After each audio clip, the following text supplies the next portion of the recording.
पड़ेगा, किसान के पास ताकत नहीं है। अब मान लो अब नुकसान हुआ, इनको मेरो है खाने से जो उसने रखी अपने मुंह से अपनी बात रखे सभी जनता की, उसके बाद हम बताएंगे हमने क्या करना है कि हम ऊपर भेजेंगे। जो भी डिसीजन आएगा मैं आपको क्लियर करके बता दूंगा, हाँ या ना। ठीक है ना जी, ये हमारी बात है। यही होगा। आज हम 4 गांव के लोग मिलके आए थे, जिसकी अगुवाई गांव डिंग मंडी ने की थी।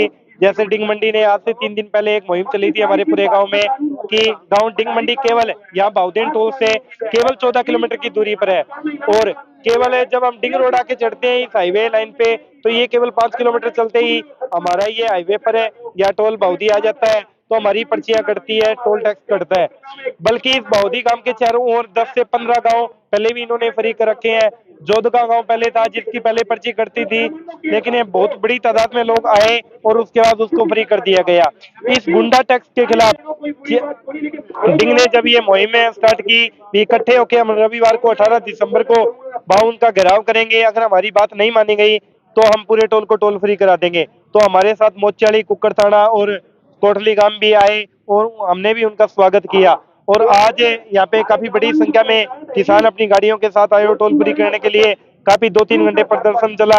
हमारी 5-10 मेंबरों की कमेटी गई जो मेन सदस्य थे, जिसमें लखविंदर सिंह लक्का सिंह अलीका, कुछ डिंग मंडी के मेन सदस्य थे, रणधीर जोधका।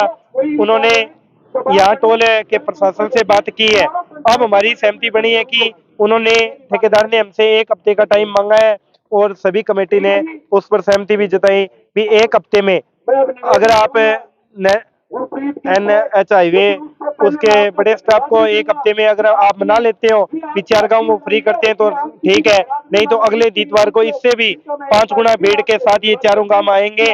और 4 गांव नहीं, अगर उसके साथ और भी कोई 1-2 गांव और जुड़ के आता है तो सारे गांवों का फ्री करवाया जाएगा।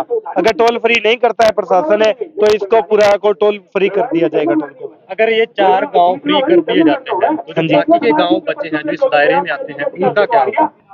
वो तो पहले ही भर रहे हैं जी टैक्स। तो क्या उनके लिए फिर से किसानों को संघर्ष करना पड़ेगा? जिस तरह कोई भी माँ बच्चे को रोने से पहले दूध नहीं पिलाती, उसी तरह ये टोल वाले भी एक, चाहे गांव में ठेका हो चाहे टोल टैक्स हो, इनमें गुंडागर्दी चलती है, इसका कोई शक ही नहीं है। सबको पता है गांव में एक ही ठेका होता है, लेकिन जो ठेकेदार होता है वो गुंडे टाइप के होते हैं, चाहे ये टोल टैक्स वाले गुंडे टाइप के होते हैं। ये बदतमीजी भी करेंगे और जगह जगह उन्होंने ठेके खोल रखे हैं। इसी तर्ज पर ये बाउदी टोल वाले हैं।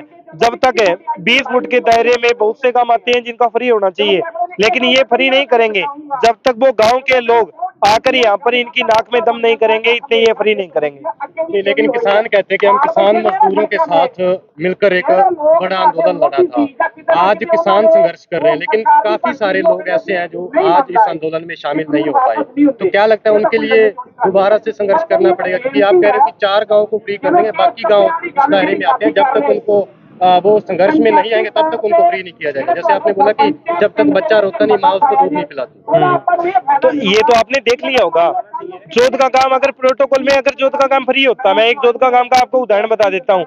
अगर जोध का काम प्रोटोकॉल के थ्रू अगर फ्री होता तो स्टार्टिंग में इनको फ्री करना चाहिए था, लेकिन इन्होंने नहीं किया। इन्होंने उसको फ्री नहीं किया। जोधका गांव की एक बहुत बड़ी तादाद रणधीर जोधका जी के नेतृत्व में यहाँ पे टोल पर आकर उन्होंने टोल फ्री कर दिया था। इसी के चलते 1 घंटे में यहाँ की कमेटी ने कान पकड़ के उनको फ्री का आश्वासन दिया और लिखित में दे दिया, और अभी तक चल रहा है, फ्री है उनका। जी, जैसे आप मैं ये बात पूछ रहा हूँ कि जो गांव अभी इस दायरे में आते हैं, हाँ, जो लोग संघर्ष में नहीं आए हैं, तो क्या उनका फ्री होना चाहिए या नहीं होना? उनका फ्री जरूर होना चाहिए। हमने टाइम लिया है ना, तो यही सोच के लिए, हमने ये सोच के नहीं लिया भी अगर 4 गांव के आदमी हैं आज, अगर 1 हफ्ते में ये फ्री नहीं करते हैं तो 4 ही गांव के आ जाएंगे। हमने केवल इन 4 गांवों का या अपने गांव का लेके नहीं किया। हमें पता है जो भी इस दायरे में आते हैं वो किसानों के, मजदूरों के ही आते हैं। हमने उन्हीं की तर्ज पे, ताकि आज एक बड़ा एक जलसा दिखा है सभी को, सबको उम्मीद है अगली बार हम यही कह रहे हैं कि 5 गुना तादाद दबी होगी तो उसके साथ और भी गांव जो 20 किलोमीटर के दायरे में है वो भी हमारे साथ मिलके आएंगे।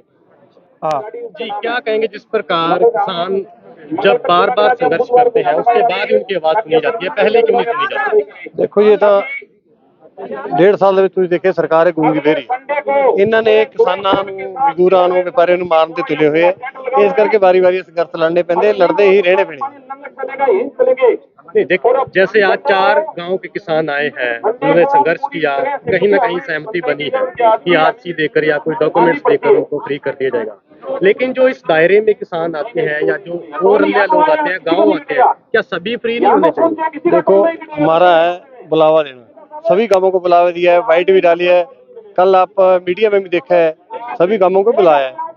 लेकिन जो लोग नहीं आए हैं उनका तो देखो कोई हल नहीं हो सकता। फिर भी हमने उन्होंने कोशिश की है भी अगर 4 काम और आगे या 6 और आगे वो भी आपको टोल फ्री करने पड़ेंगे। अब उनकी वो मर्जी है, अगर संघर्ष में शामिल हो जाएंगे। इन्होंने लिस्ट मांग लिया गाड़ियों की भी आप गांव की गाड़ियों की लिस्ट दो, जितनी लिस्ट जमा करा देंगे वो तो फ्री होंगे।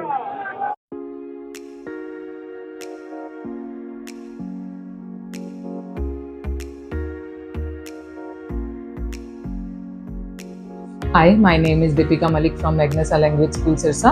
So I am here to help you to get your desired band score in IELTS and PT. As from the last 1 year, we are helping students to get their desired band scores to achieve their desired band score. And if you are one of them who is struggling to get their scores in IELTS or PT, you must join Magnus. Thank you. My name is Laprit Singh. I am a student of Magnus, and the teacher of this institute are very supportive and cooperative. And so anyone want to achieve their band score in IELTS or PT, they must join Magnus.